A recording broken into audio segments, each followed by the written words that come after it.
ماشاء اللہ تعالی 28 مئی 2023 ہے، اور آپ کو یاد ہوگا آج سے آلموسٹ 25 سال پہلے 1998 میں پاکستان نے 28 مئی 1998 کو ہی اٹامک بلاسٹ کیے تھے، جس کے بعد پاکستان ایک ڈکلیئرڈ نیوکلیئر پاور بن گیا تھا اور اسے یوم تکبیر کا نام دیا گیا۔ آج اس کی آپ سمجھ لیں سلور جوبلی ہے اینیورسری کے پوائنٹ آف ویو سے۔ اللہ تعالیٰ ملک پاکستان کی خیر فرمائے، پورے عالم اسلام کی خیر فرمائے، پورے عالم اسلام کو اندرونی اور بیرونی خطرات سے محفوظ فرمائے، آمین۔ اب آ جائیں اس کرٹیکل ایشو کی طرف جو اس ویک آپ سمجھ لیں، اس ویک کا نہیں بلکہ اس پورے سال کا ایک سب سے بڑا ایشو بنا ہے اور پورے ملک کے اندر ایک ہنگامے کی صورتحال ہے۔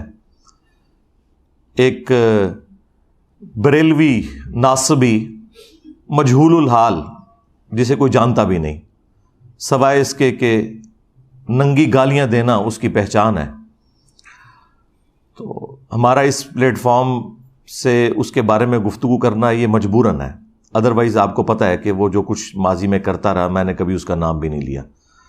ہم تو ان کے بڑوں کو اس قابل نہیں سمجھتے، تو یہ تو شاہی کوئی نہیں، یہ تو بنو امیہ کے چھوٹے چھوٹے بندر ہیں، ہم تو بڑے بندروں کو کچھ نہیں سمجھتے۔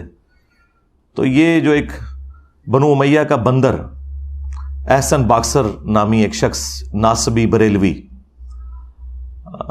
اس نے اہل سنت اور اہل تشیع دونوں کے ہاں جو ایک کامن پرسنالٹی ہیں، ہم انہیں 12واں خلیفہ کہتے ہیں اس امت میں، آخری مجدد، اور اہل تشیع انہیں 12واں امام کہتے ہیں۔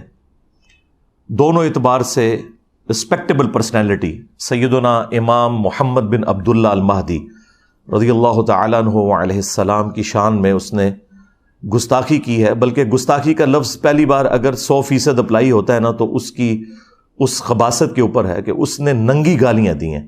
وہ اتنی بازاری لینگویج ہے کہ اگر آپ کسی دنیا دار شخص کو بھی سنائیں تو وہ کہے گا یار اس لیول پہ اتر کے بھی کوئی شخص، اتنی بڑی ہستی جو اہل البیت سے ہیں، انہیں گالیاں نکال سکتا ہے، اتنی ننگی گالیاں جو انسان کے تصور میں بھی نہیں کبھی آتی۔ چونکہ ان کے بڑے بھی یہی کام کرتے رہے تو یہ انہی کی جائز اولاد ہیں، بنو امیہ کے بندر۔ اور یہ جو میں بندر بار بار لفظ استعمال کر رہا ہوں، یہ احادیث کے اندر آیا ہے، وہ احادیث میں بعد میں ڈسکس کروں گا۔ سب سے پہلے تو اب امتحان ہے ان مولویوں کے اوپر جو گلے پھاڑ پھاڑ کر، چاہے وہ وہابیوں میں سے ہوں 2 بھائی، چاہے وہ بریلویوں میں سے ہوں، خواہ وہ دیوبندیوں میں سے ہوں، جو اپنے آپ کو عظمت صحابہ اور اہل بیت کا چیمپئن سمجھتے ہیں، ان میں سے کسی کا آپ نے کوئی بیان سنا ہے کہ جو اتنی بڑی گستاخی کہ جس میں امام مہدی علیہ السلام کو مخاطب کر کے ننگی گالیاں دی ہیں ایک ناصبی بریلوی مجہول الحال بندر نے، کہ وہ اسے کنڈیم کریں؟ ویسے یہ گلے پھاڑ کے کہتے ہیں کہ ہم ساروں کے دفاع کے لیے نکلیں گے، یہ صرف بنو امیہ کے خدمت گزار ہیں، اس سے زیادہ انہیں کسی کے ساتھ کوئی ہمدردی نہیں ہے، نہ کسی خلیفہ راشد کے ساتھ انہیں کوئی ہمدردی ہے، نہ اہل البیت کے ساتھ کوئی ہمدردی ہے۔ تو ان کے چہرے کے اوپر جو ایک یہ نقاب تھا نا، وہ اللہ کے فضل سے اس واقعے کے بعد اتر گیا۔ ویسے تو پورے ملک کے اندر درجنوں FIRs اس کے اوپر درج ہو چکی ہیں، اور مجھے تو لگتا ہے شاید یہ ملک ہی چھوڑ جائے، یہاں رہنا اس کے لیے مشکل ہو جائے گا۔ ہم نہیں کہتے کہ کوئی ایکسٹرا جوڈیشل ایکٹیویٹی اس کے اوپر پرفارم کی جائے، بلکہ میں نے تو خود بھی کوئی FIR بھی نہیں کٹوائی اس حوالے سے، ورنہ لوگوں نے کہنا تھا کہ یہ کوئی پرسنل معاملہ ہے، لوگ خود ہی اپنے اینڈ پہ یہ معاملات کر رہے ہیں، ورنہ تو میں یہ اپنے لیے بڑا اعزاز سمجھتا کہ ایسے شخص کو قانوناً سزا دلوائی جائے جو ننگی گالیاں نکال رہا ہے اہل البیت کو علیہم السلام اجمعین۔ تو اب آپ کو وہ سارے مولوی خاموش نظر آئیں گے، یہ صرف بنو امیہ کے دفاع کے لیے اٹھتے ہیں۔ جس طرح بنی اسرائیل کو بچھڑے کی محبت پلا دی گئی تھی نا، انہیں بنو امیہ کی محبت پلا دی گئی ہے، اور بنو امیہ سے مراد صرف وہی لوگ ہیں جو بنو امیہ میں برے لوگ ہیں، جو اچھے لوگ ہیں ظاہر ہے وہ مراد نہیں ہیں۔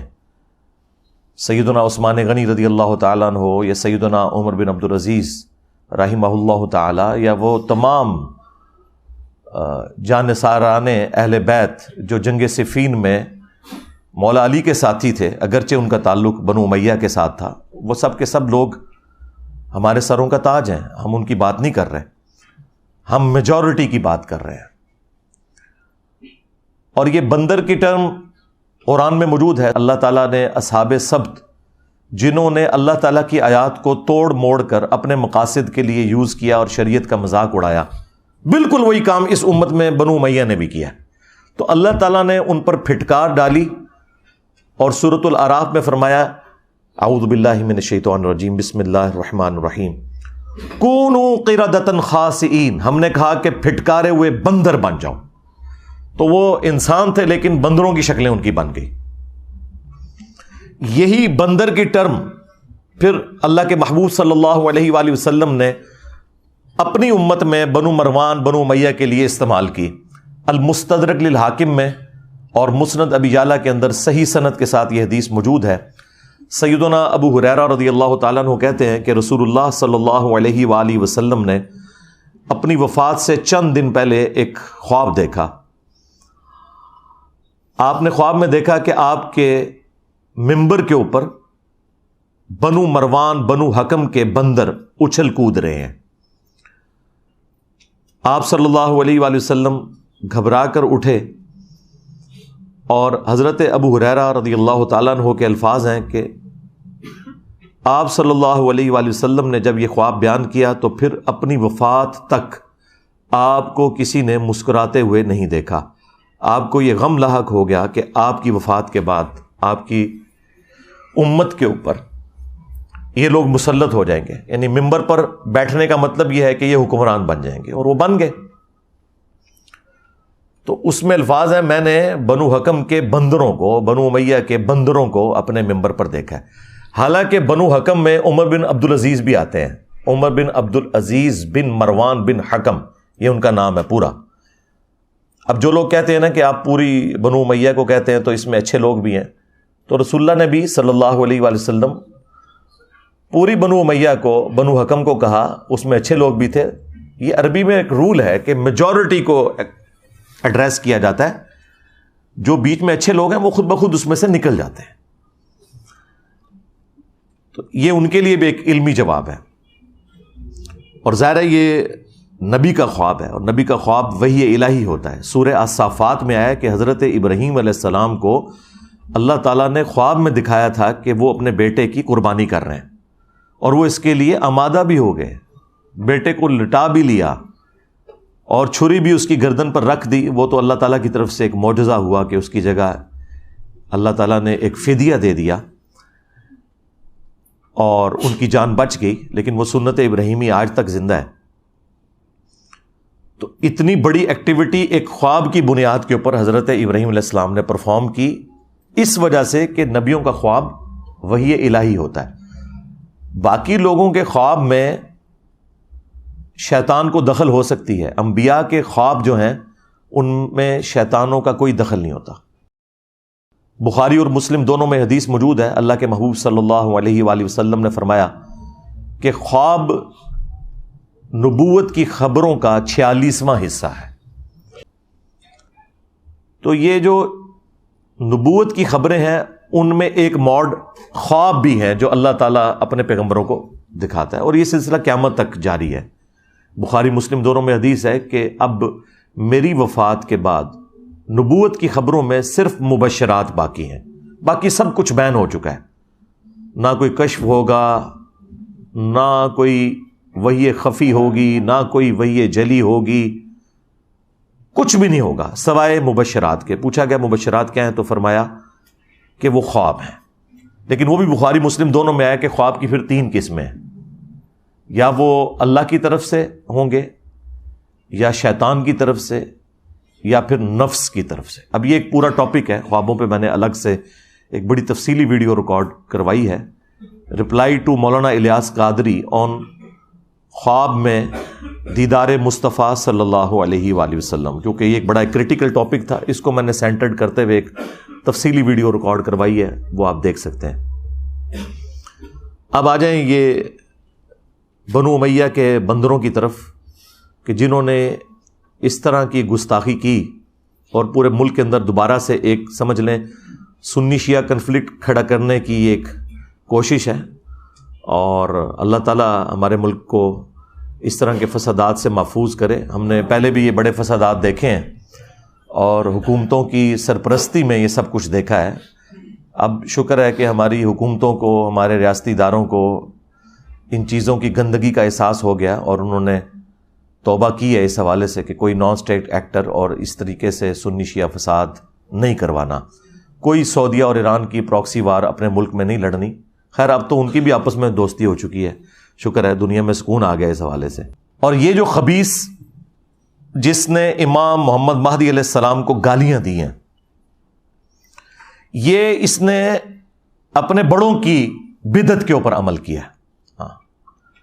بخاری مسلم دونوں میں موجود ہے کہ بنو حکم، بنو امیہ، بنو مروان کی اولاد میں سے ایک شخص جب حکمران بن کے مدینے میں آتا ہے، گورنر بن کے،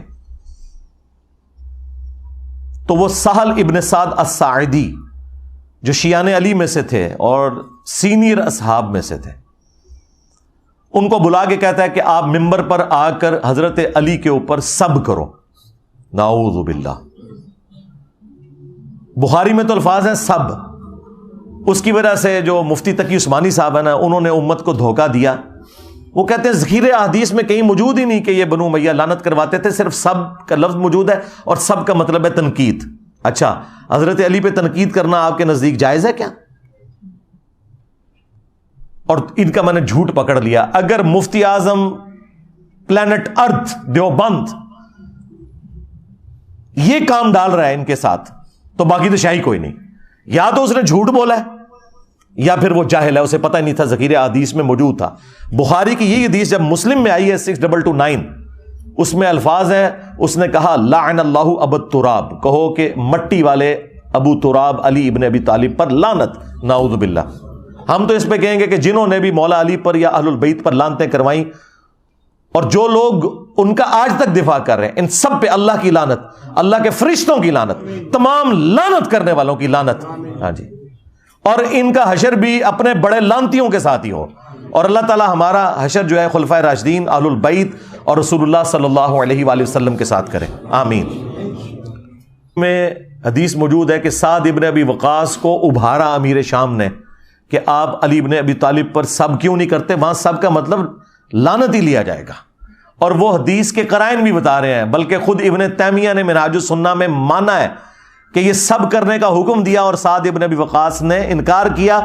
الٹا انہوں نے مولا علی کی 3 فضیلتیں بیان کر دی اور کہا کہ ان میں سے ایک بھی مجھے مل جاتی سرخ اونٹوں سے بہتر ہوتی۔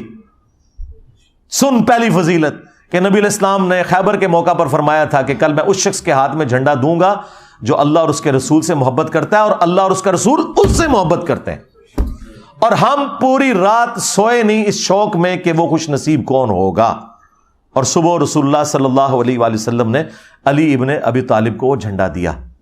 اور مسلم میں تو یہاں تک الفاظ ہیں، حضرت عمر کہتے ہیں مجھے پوری زندگی کبھی خواہش نہیں ہوئی تھی کہ مجھے حضور کوئی عہدہ دیں سوائے اس ایک موقع کے، یعنی حضرت علی پہ رشک کرتے تھے حضرت عمر خیبر کی وجہ سے۔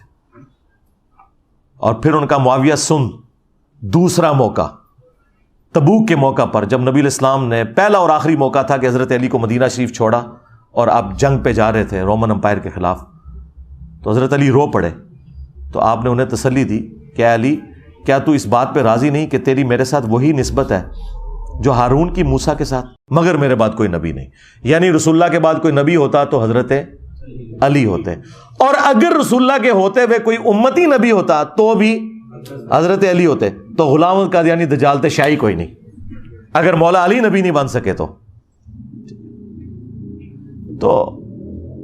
تیسری فضیلت انہوں نے کہا کہ سن، جب نجران کے عیسائیوں کا وفد آیا اور نبی علیہ السلام کو اللہ تعالیٰ نے حکم دیا سورہ آل عمران میں کہ آپ ان سے مباہلہ کریں، تو نبی علیہ السلام اپنے ساتھ علی، حسن، حسین اور فاطمہ کو لے کر آئے اور کہا اللہم ہؤلاء اہل بیتی، اے اللہ یہ میرے اہل بیت ہیں۔